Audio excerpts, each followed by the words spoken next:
Good morning, everybody. Welcome back to a great morning. Renewed discovery of freedom, of liberty.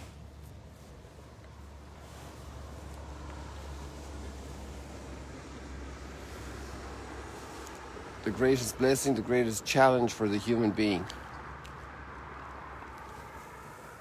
Liberty.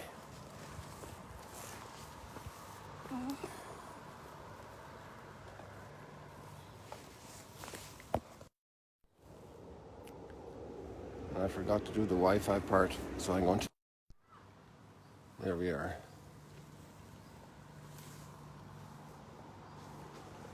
Trees are amazing, aren't they? All their branches.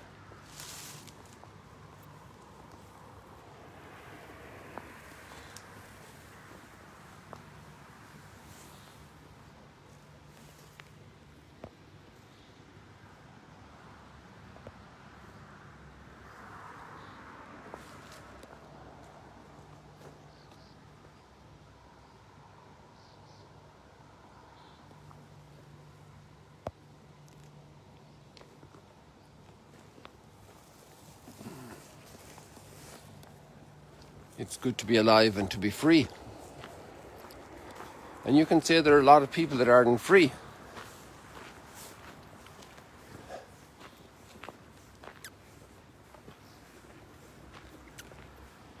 The Queen of Sheba was free to travel to visit Solomon.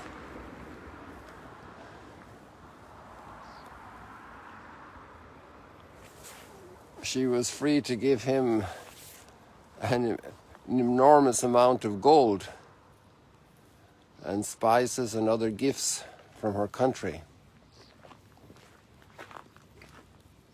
And the great ones like to associate with great ones. Very human trait. You know, as if Solomon needed more gold. But, you know, you have to impress the other one. You have to be at their level.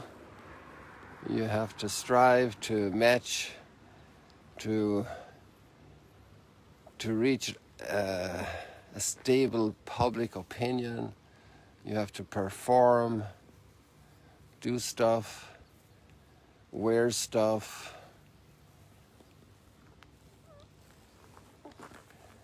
One place where this really works well in its imperfection is in philanthropy. Some people try to outdo each other in philanthropy, maybe not for the best motives, but at least some people in need get the benefit of that vanity that drives people.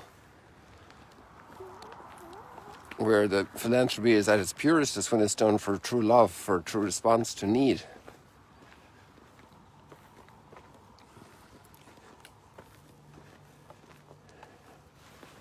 Oh, there's a lot of growth here I need to show you. Look at all these flowers. I didn't spot them yesterday. It's funny we cannot spot things. Have all these yellow ones. Kathleen wants to call them mustard plants. And then we have all these little beautiful, beautiful, beautiful, beautiful, beautiful pink ones.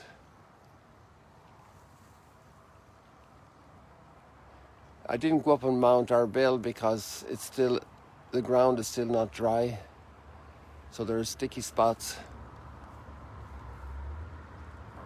And then the cattle plow it up a bit more when it's that wet.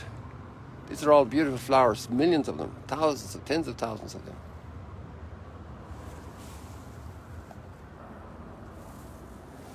I wonder if there's some really close to us where we can appreciate that. Actually, right here, just hold on there a second. I think these have to be the same ones that are up higher. Oops! Again, people, I pressed the screen too much, forgive me.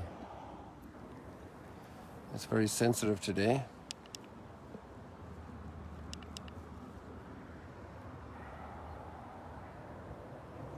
Okay, hope we have it back there. I have to be more careful. Hope you're all okay, nobody got hurt. I'm not going to get those purple flowers again for you. Where are they? Or the pink ones, rather. Where did they go? Oh, there they are. But we're not close enough to see them well. Maybe, oh, there's some over here that are a little closer. Sorry about that. I don't have my act together this morning, apparently, with this camera. Yeah, we're pretty close here now. Let's come here where the sun is really shining on them.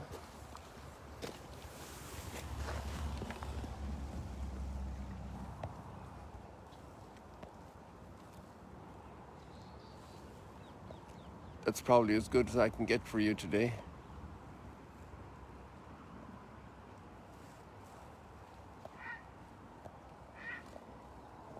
We're here at the foot of the southern cliffs of Mount Arbel.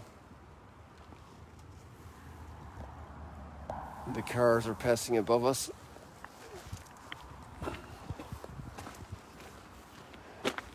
We have this gorgeous sunrise. So we were with Queen, the Queen of Sheba, and her rich gifts. And Solomon is in his prime. He's developing. He's filled with wisdom, filled with fame, filled with riches. I wonder, when Jesus was contemplating the figure of Solomon in those moments, what he would feel. When some people are very successful, that's when we really need to pray for them, that they don't switch their appreciation of themselves to their riches and their fame, but they realize who they are and they don't forget.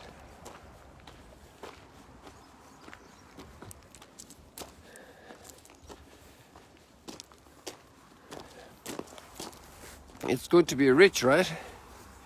But sometimes riches change who we think we are and what we think we can do.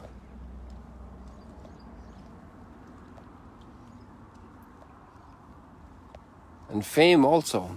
And fame then becomes an idol that one has to maintain at any cost.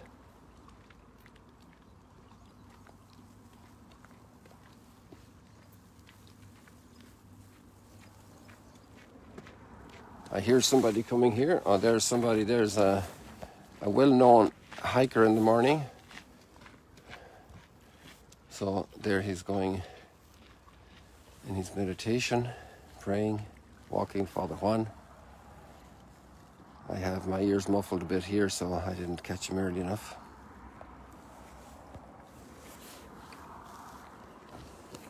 Isn't that beautiful lake this morning?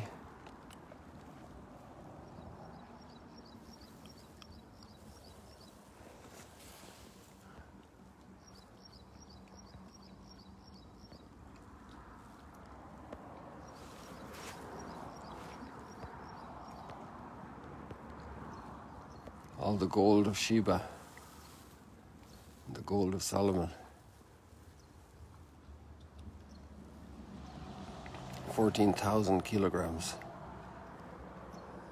Probably about 30-something thousand pounds of gold. Weight. Quite a lot of gold. Once we got a tour at the Federal Reserve Bank of New York, and they have the gold bullion.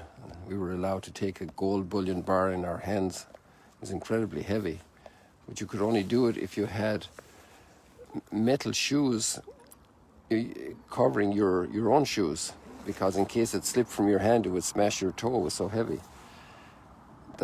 So a small piece of gold, it was such a heavy metal, and I forget how much it was worth. You pick it up in your hand, it was worth tens of thousands of dollars. Many countries have their reserves there at the Federal Reserve Bank in security. So we go to the Gospel and we find wisdom reaching another level. You know, Solomon's wisdom was marvelous.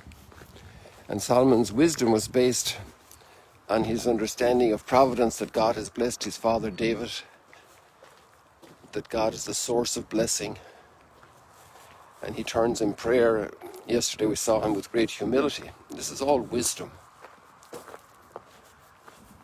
Wisdom is not counted in thousands of armored cars to protect your treasures,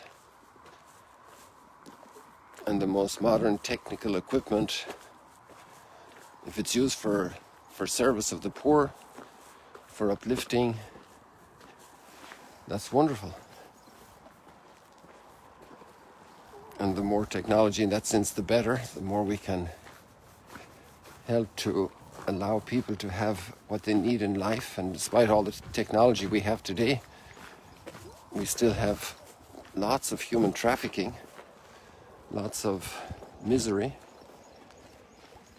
We're still very weak in many areas. The need for great wisdom. So I can get closer to these yellow flowers now.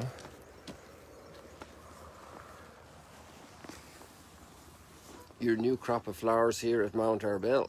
Well, at the Sea of Galilee, because we're not up at the mountain, we're beside the mountain.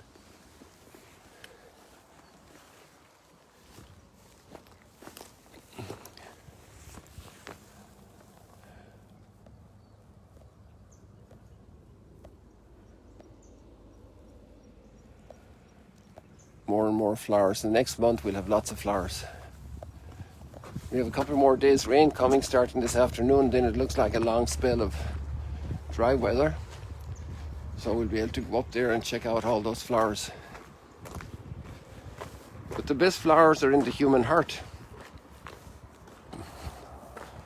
And today Jesus says it's not about what's outside that makes us good and pure. It's not the foods we eat, the diet we follow, the social mores we follow. It's much more about what's in our heart towards others. It's amazing how we can have laws in society that allow us to do evil. And that's where we start learning that there's a morality that's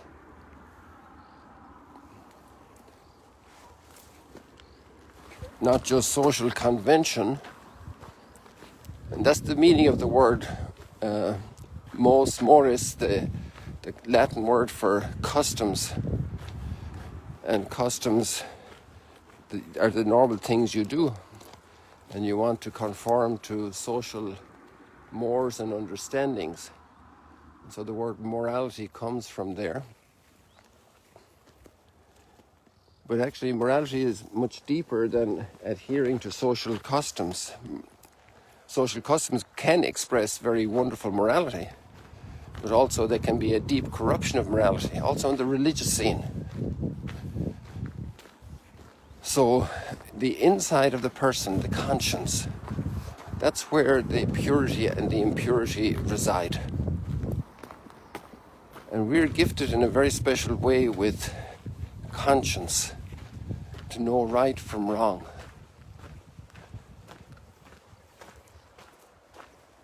And that's educated and illuminated by God's word. Come in through all the circumstances and varied situations of life, and the light comes through and enlightens our mind what is the good to do. And the scriptures emphasize taking care of the poor and the needy. That's solidarity. Where am I my brother's keeper? Yes, you are. And a morality that would free us from being our brother's keeper is not a morality, because that's basic to our solidarity. The respect for the person made in the image and likeness of the Almighty. So we might not agree with the politics of somebody, but because of that we can't spread insulting jokes on the internet. We can't give them likes. They might satisfy certain passions of ours. They might be knocking somebody that has a very different politics than mine, but I have to respect that person's identity as a person, as an image of God. That's why the criminals have to be treated with extraordinary respect and love, and to be recuperated. So our morality is a morality of redemption.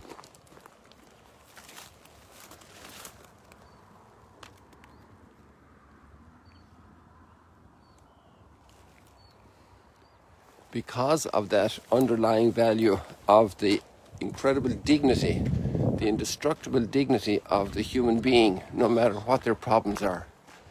And then the discovery of liberty in the worst situations, even in prison. The prisoner is still bound by morality. Even in the secret of the night, morality reaches us because we have our conscience that's inside of us, no matter what condition we're in. Our conscience is going to ask us to be true, to be noble, to be generous, not to speak badly, not to think badly. This is the great gift of our life as human beings. The great culmination of our life.